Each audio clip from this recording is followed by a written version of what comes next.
Hi, today I'm Freddy from Nokia G22 and I'll show you how to mute notification sound on this device.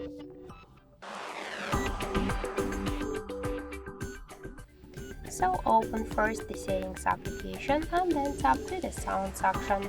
Here you'll see ring and notification volume panel, so just to mute notifications push a slide to the left side, this dots on the ring and notification volume panel.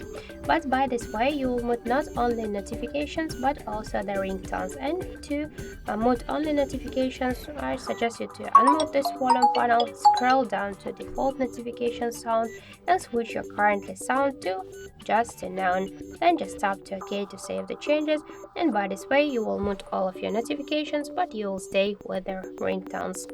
So that's it, thank you for watching, and if you find this video helpful, leave thumbs up and subscribe our channel.